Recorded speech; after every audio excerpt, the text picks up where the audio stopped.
Let's jump into yours. So this week, There Can Be Only Five, in the spirit of Spider-Man, the top 5 greatest Spider-Man villains. Now, this could be video game, comic book, movie, cartoon, whatever you want it to be. I did mine based on characters across all platforms, so I'm given just like one character. Okay, that's what I did how too. Yeah, good. So how it encompasses. So I'll start. As I was going through, I did think about that though, of Yeah. do I want to do like certain versions of a certain character? No, I'm Right. just going to do like his character. Yeah. And again, this is personal lists, right? So this is sure. the way I see things, so not the I way think we'll be Kyle close on sees this. I think we'll be close on this one. Maybe. I'm sure we'll have 3 or 4 that are going to be on it. They're probably just going to be ranked in different places, and that's probably where the argument's going to come on this one. Okay. Number 5, I had J. Jonah Jameson. Oh, nice. That's great. Not your traditional Spider-Man villain, but somebody that was a thorn in Spider-Man's side day in and day out in more ways than one. I grew up at Spider-Man was my favorite comic book. I was Amazing Spider-Man, Web of Spider-Man, Spectacular Spider-Man. I had all 3. Amazing Spider-Man, obviously, that was the big one. That was the one I read the most, but I was all about Spider-Man. Probably Spider-Man and X-Men were the comic books I read the most growing up. J. Jonah Jameson is an awesome character, portrayed to perfection in live action. Oh my God, what I escaped his name. Oh, well, I was just gonna say, like, if we're talking about actors that played a character or just a character themselves, this is the one character that's been played by the same person in like everything ever. Yeah, and J.K. Simmons is J.K. Simmons. That's right. J.K. Simmons was awesome as J. Jonah Jameson in the Tobey Maguire trilogy, and came back in Tom Holland's universe in No Way Home. He was in the movie we just watched today. He was the J. Jonah Jameson. Yeah. He was. And he's the J. Jonah Jameson in the video game. Like, he is J. Jonah Jameson. He's perfection. He's a great arch rival to Spider-Man, if you could say. That's a great villain. I like that one. Number 4, and like, man, I read a lot of Daredevil too, so I always kind of thought of him as a Daredevil villain, but through and through, the Kingpin is a Spider-Man villain. He started out in Spider-Man. He's obviously the main villain in the original Spider-Verse movie. But the Kingpin of crime, which he's an awesome bad guy because he's human, but he's super strong, and he pulls all these strings, and he's got this great empire.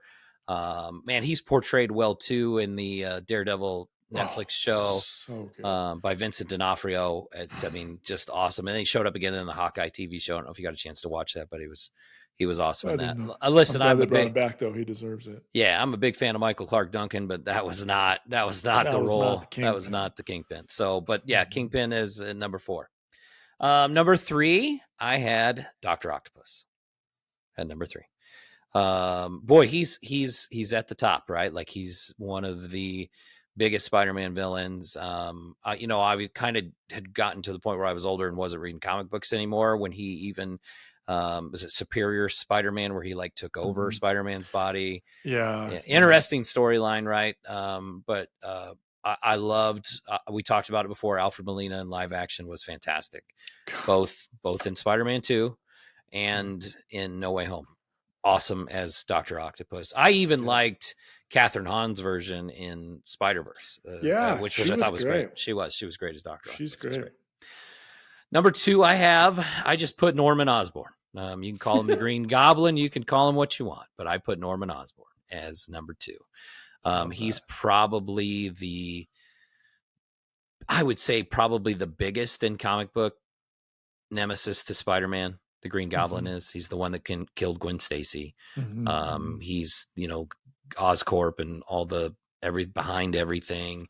Even in the movies, Willem Dafoe was perfect as Norman Osborn. I loved it. I thought he did a great job. Awesome job with kind of the duality, dual personality. And in the comic books, he led up, what was it, the Dark Avengers even.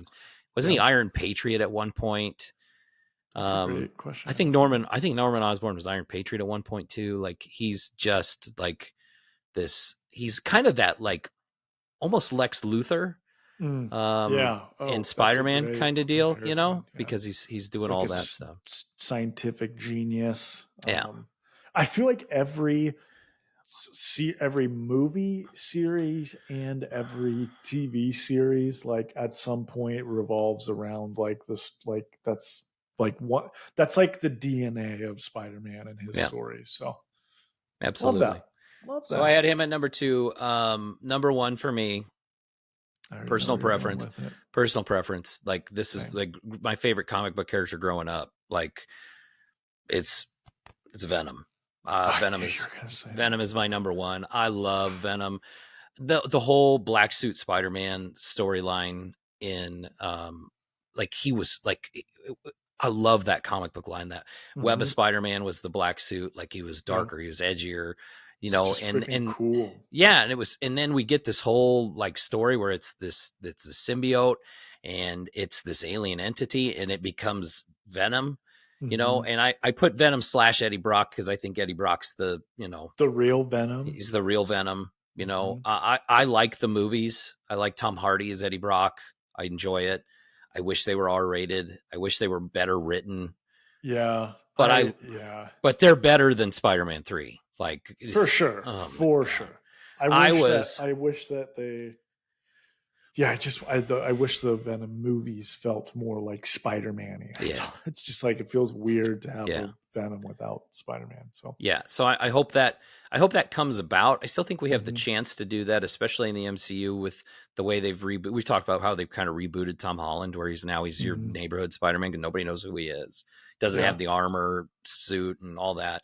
I think there's a chance we could get that, even though I think Venom is more, I think he's in the Andrew Garfield universe, like based on everything I've seen, like pieces being put together. Like, I think that's the Andrew Garfield version of Spider-Man universe. I thought that they had like tied it into the Tom Holland Spider-Man universe. I thought they did in a post-credit scene where Tom Hardy ends up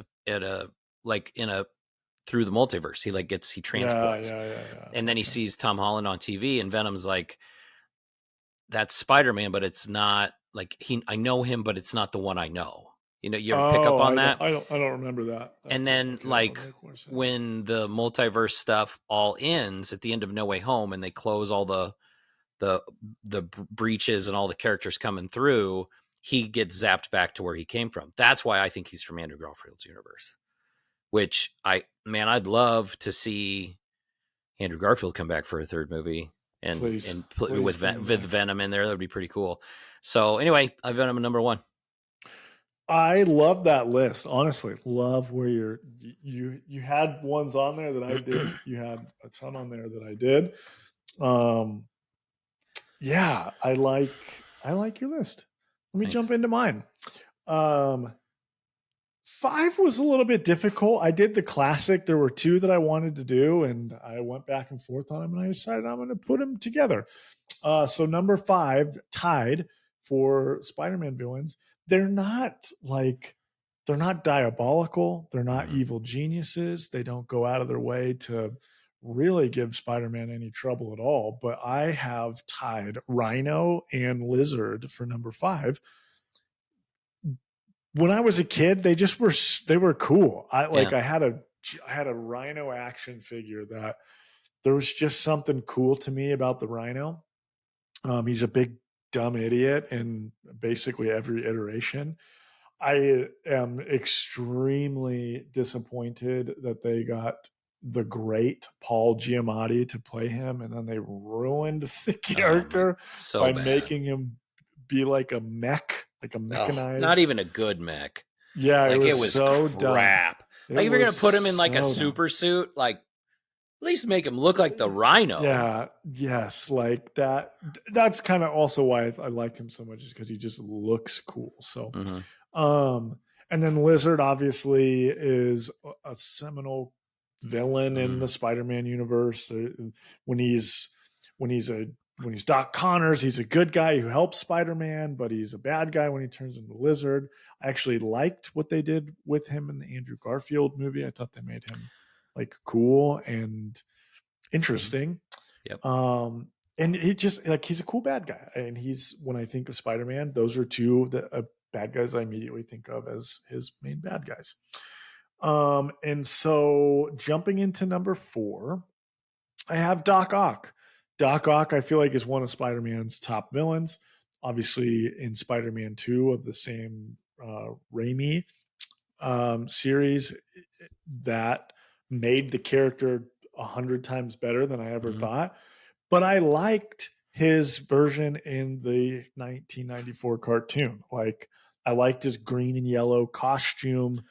That was, I think, when I first saw Spider-Man 2, the movie, I was like annoyed that he wasn't in his like Doc Ock costume. Spandex. Like, yeah, I'm all about like, give me the actual, you are, like, right. Yeah. Okay, see what you did there. I enjoy the characters being in their actual like suits from as stupid like, as they would story. look. Well, think about this though. As stupid as they would look back in like the 90s when those movies in early 2000s were coming out, X-Men, Spider-Man, I guess with the bad guys, not Spider-Man himself. Like they didn't want to do the Spanish, they didn't think it would look cool. But then boom, you get the new modern Avengers, Marvel universe, and a lot of those people are in a cool version of the original stuff. suit. So, you're right. I like X-Men, I think what they did worked. Like they all kind of have matching black leather or whatever. I think like Cyclops would look silly in the blue and yellow. I really do. I think Wolverine would have looked silly in the blue and yellow. Maybe I'm wrong, but yeah, I think what they did worked. Listen, did you ever see like the original screen test for Green Goblin costume, the William Dafoe one with like the bug eyes, and it actually looks like a goblin? Like, have you ever seen the original costume? Mm-hmm. Like, it looks like the Green Goblin from the comic books, and it's badass. And like, that's one where it's like, why did they go with the like armored emerald helmet? Yeah, you had this awesome looking costume. You should have went with it. I didn't see that. Now, I'm going to go through my list, and this will make a lot more sense. But like, go ahead. I never looked at Green Goblin. Like when he came out in Spider-Man 1, I actually thought I was like shocked that everyone hated his costume in it. I thought it was cool. It is cool. It's just, different. It's very different than what the original is. So, my number 3, this is one of the top, like when I think of Spider-Man's main villain, it is this person, but I have 2 other characters I like better. Mm-hmm. But Kingpin from the 90s cartoon, he was the main driving villain through all of that. I was super annoyed with the Daredevil movie because Kingpin was the bad guy, and it was for Daredevil and it wasn't for Spider-Man. I know he's a Daredevil bad guy. Mm-hmm. In live action, he's been Daredevil's main villain more than Spider-Man. Right. But Spider-Man is who I feel like is who he's actually the bad guy for. He premiered in Spider-Man comics. Like, yeah, that's where Kingpin came from. When every Sunday when we would get a newspaper back in the day, I know for you young youths, you don't know what that is, but there's a newspaper that comes daily. Well, actually it doesn't anymore, but on Sundays they had a huge comic section, and there was always like a 4 to 5 panel Spider-Man comic, and it was always like Spider-Man fighting the Kingpin.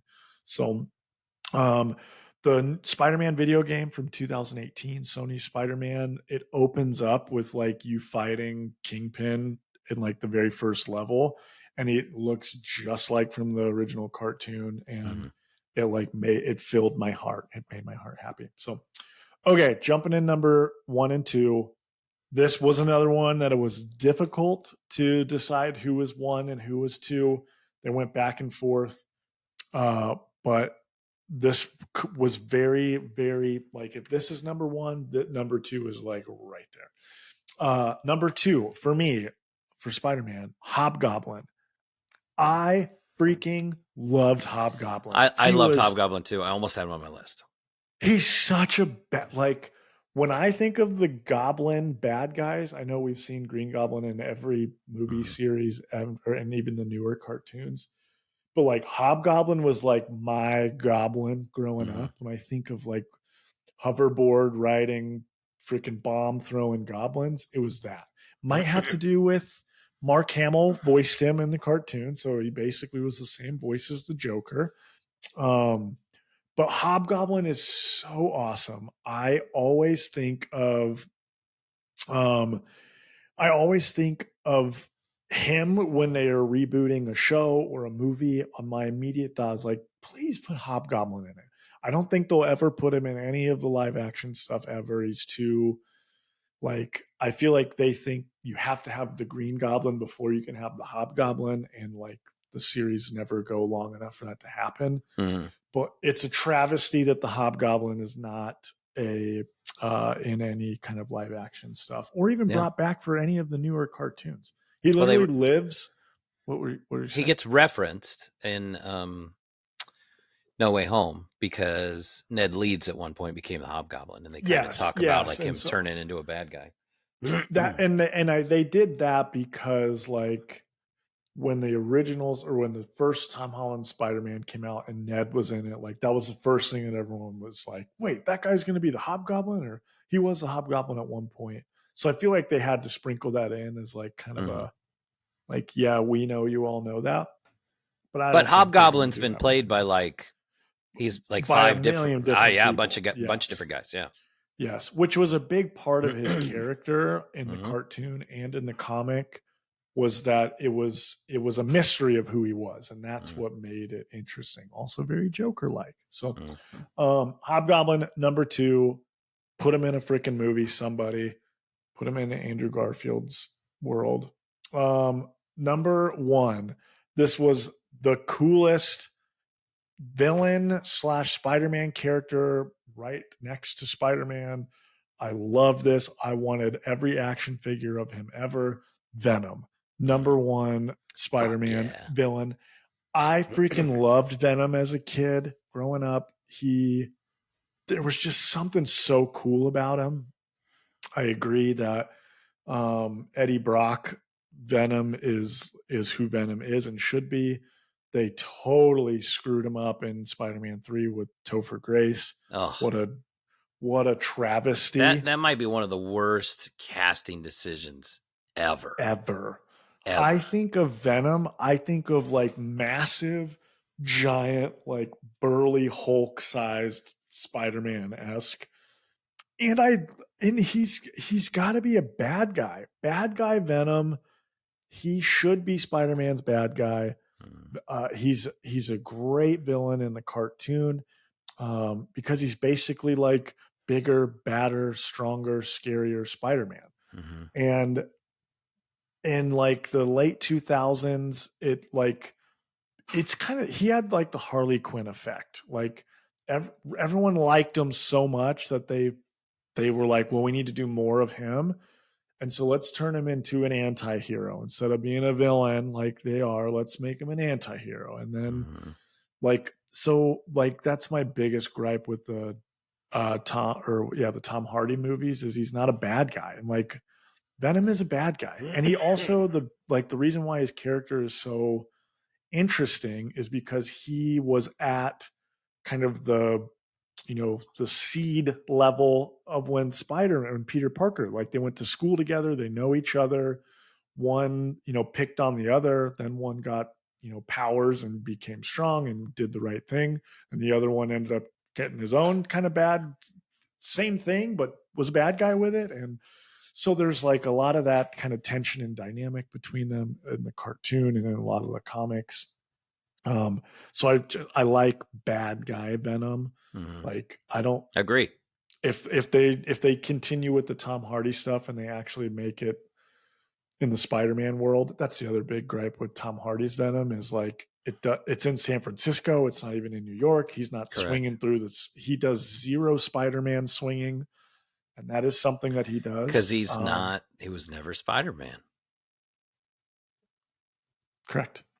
But yeah, so that's my list. Nice. There was one more thing I was going to say, but I can't remember. That's my West. We both had Venom at number 1. Clearly, I was surprised. I'm surprised that we both did. I honestly, because I had him. I moved him around. He was in 2. He was at 3, and then I was like, I got to put him at 1. He's my guy. I love him. Yeah. Were you surprised it didn't have Green Goblin in there? A little bit. I thought you would have had him towards the bottom of the list, but you liked Hobgoblin better. I don't disagree with that either. Hobgoblin, I think, in some of the the books I read in the 90s, I saw a lot more Hobgoblin too. And I did text you the picture, by the way, the original map. You text me, and when I first saw it, was like, oh, do I have like a booger on my face or something? Oh yeah, that does look awesome. It's awesome. I wish they would have done that. They should have done that. Well, I wonder, would that have been like, would it have moved, or would it have been like his helmet where it just stays in one spot the whole time? Either way, it would have looked cooler. It's a good point. What was the other thing I was going to say? Like, they did a whole Venom comic series where he basically is like the Punisher. Like, they give him guns and he's got like... Oh, Agent Venom. Yeah. Yeah. Wasn't that Flash Thompson even? Wasn't that like Spider-Man's high school bully was anti? Get the fuck out of here. Agent Venom? Yeah. I don't need any of that. So no, I mean, they brought there's all the different symbiotes now, right? Like there's anti-Venom and there's I don't know. There's so many of Carnage and all that stuff. Well, Carnage, like when it was Venom and Carnage, I was like, this is awesome. Like these two guys are great. I didn't even mind like when it was like Spider-Man had to team up with Venom to defeat Carnage. I was good with that. Yeah. But then let Venom go back to being a bad guy and eating people's brains. Like, let's just go back. Like, I thought that was a cool storyline. Keep it. Keep Venom the bad guy. But don't make him now all of a sudden a good guy. I agree. Like, they have a common enemy. So he'll go from being a bad guy to a good guy to take out their common enemy, but he's not. That doesn't mean all of a sudden he's Captain America. So, right. Cool.